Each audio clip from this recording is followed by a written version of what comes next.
Hello, ladies and gentlemen. I want to do tonight. I want to talk about communism in Canada, but also communism in the United States. There's an interesting film. I just showed you the picture. It's called Hail Caesar, and starred this man, George Clooney. And in this movie, it's about. It takes place in in I would guess the early '50s of Hollywood, and the underlying story. It is about how they made this movie called Hail Caesar, but the underlying story is about the effect of Russian communism on Hollywood and the writers in Hollywood. And I strongly recommend, if you get the opportunity, you should watch this film. It's very well done. It's humorous, but it also has a serious story to tell. And in Canada, where I'm living, we had people like this, Jean Chrétien, who came under the heavy influence of this man.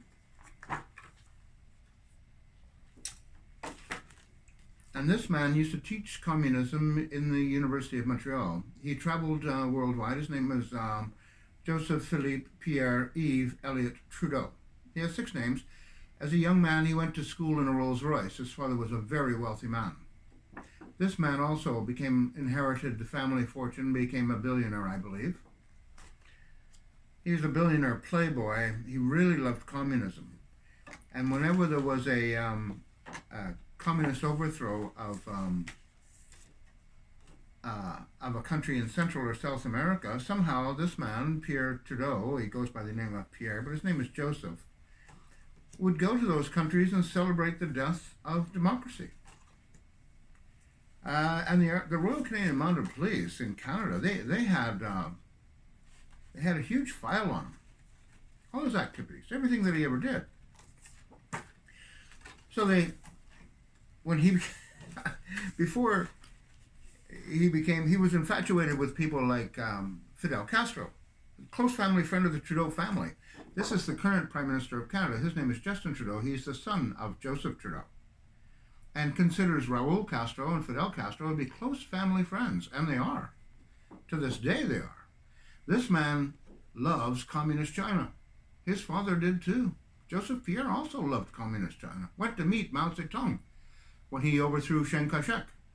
And Mao Zedong, at that time, was a local thug in a province. He was quite a powerful person, like an organized crime member, and he could get shit done for you. And when he saw a good opportunity, he led the resistance of democracy at that time, and democracy fell to communism.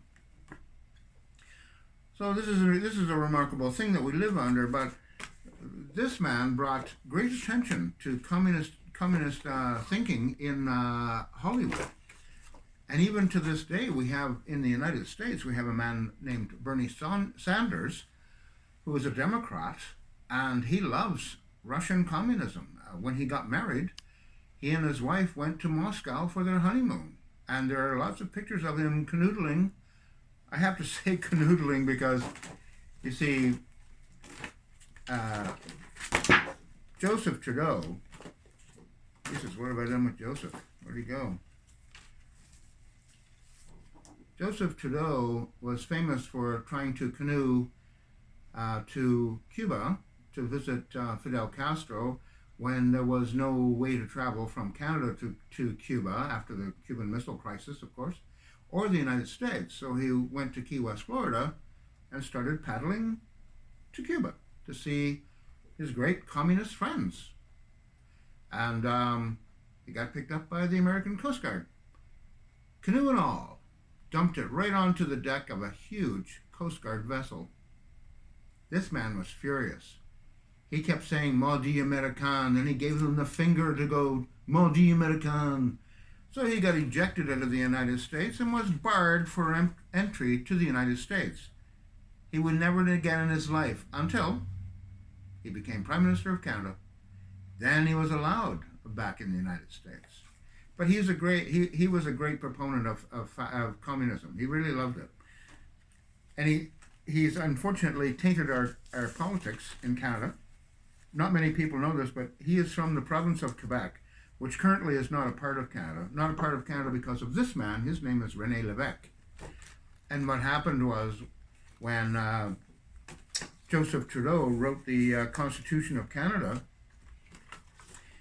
it had to be signed by all the premiers, of course, and they all signed except one. That, of course, was René Lévesque.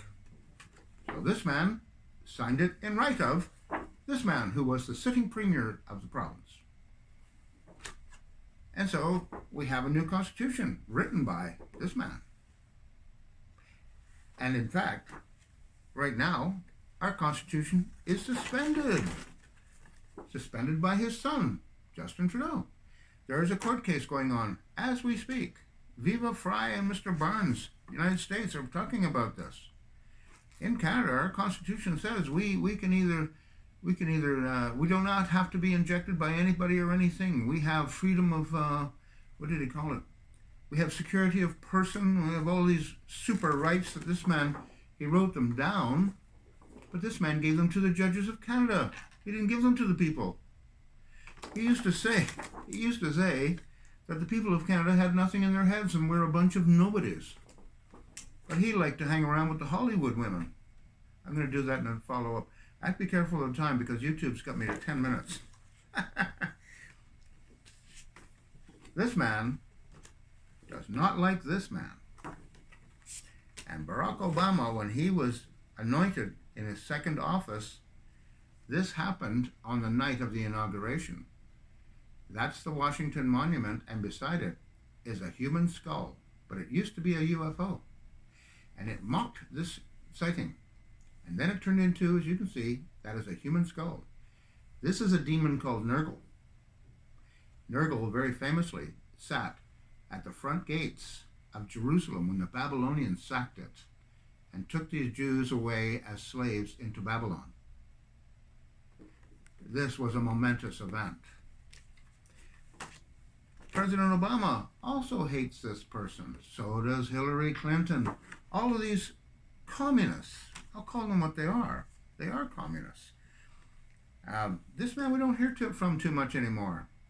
And Alec Baldwin's in a little bit of a problem now. And Alec Baldwin absolutely hates this president. When I was growing up here in Canada, it was impossible to hate the president of your country. But Jesus, people like him and Nancy Pelosi, I mean, they absolutely vociferously hate them. It's really terrible how they've gotten whipped up. And in Canada, we have no law anymore. This, where the law ends, tyranny begins. We have tyranny in Canada. This article is from 2016. There are 45,000 unheard cases. I've got 4 of them. The judges will not hear them. The judges are under the direction of the government. The tyranny.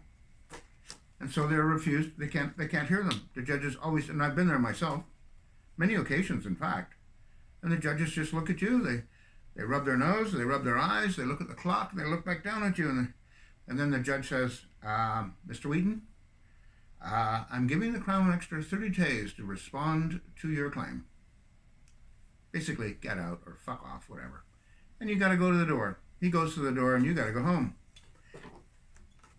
So, it's unbelievable what's happened to us. It's horrible. I'm going to have to cut this off. I'm getting close to my deadline anyway. I'm going to make another one, a somewhat more detailed one.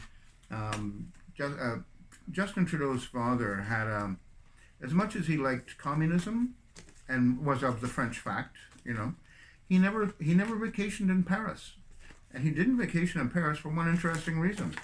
He does not speak French. The people of Quebec speak French, but they don't go to Paris on holiday. This man's name is Charles de Gaulle, who came to visit Quebec and tried to get them to leave Canada, and he was going to support them from France to be a colony again of France. Didn't quite work out. This man was so furious about this event, he jumped in the limousine from Ottawa, drove all the way to Quebec City to face down this great Second World War hero of France, who spent the entire Second World War in the city of London. It's a little weird. I have a brother. My brother's Jewish. Anyway, he's invented a time machine. His name is Herschel. Herschel will be showing up shortly. He says he's perfected this damn thing. We'll see what that's all about. I'll be back later. Thank you for listening. I hope everyone is well. Bye-bye now.